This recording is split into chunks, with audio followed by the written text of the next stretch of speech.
क्या इजराइल पर फिर फटने जा रही हैं ईरान की मिसाइलें? क्या तेल अवीव और हाइफा में फिर इसी तरह का हमला होगा? क्या ईरान की मिसाइलों के आगे फिर ढह जाएगा इजराइल का डिफेंस सिस्टम? इजराइल के पूर्व रक्षा मंत्री एविगडोर लिबरमैन ने कहा है कि ईरान इजराइल से बदला लेना चाहता है, इसलिए इजराइल को ईरान पर फिर से पहले हमला कर देना चाहिए।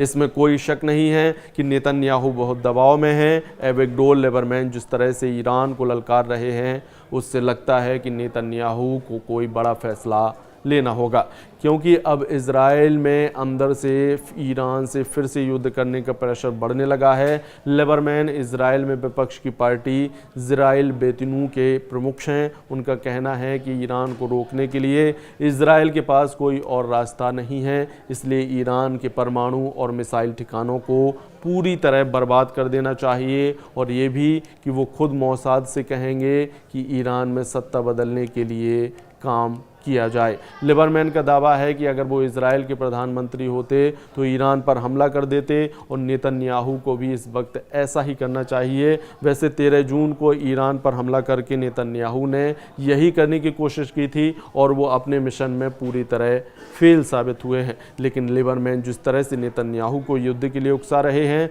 उससे साफ है कि ईरान और इजराइल के बीच बहुत खतरनाक युद्ध का खतरा फिर मंडराने लगा है। लेकिन अभी इजराइल के विपक्ष में हैं, यानी नेतन्याहू के विरोधी हैं। लेकिन अब उनकी बातों में ईरान को लेकर जो वार्निंग है, वो बार बार बता रही है कि इजराइल और ईरान के बीच अभी युद्ध खत्म नहीं हुआ है, यानी ये सीज फायर किसी भी वक्त टूट सकता है।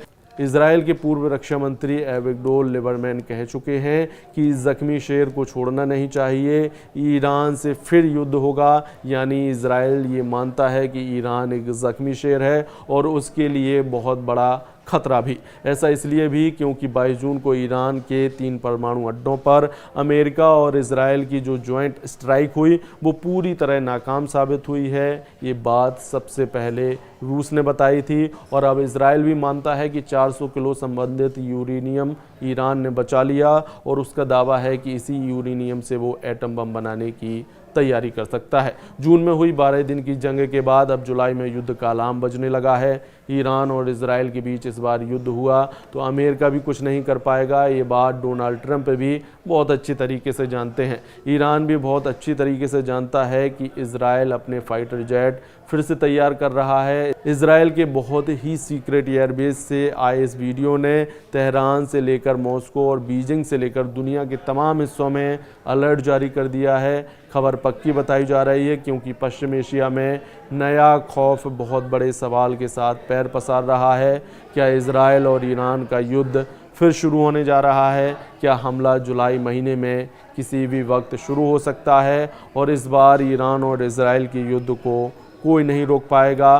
क्या ईरान पर बमबारी के लिए डोनाल्ड ट्रंप ने नेतन्याहू का हथियार गोदाम फुल रिचार्ज कर दिया है?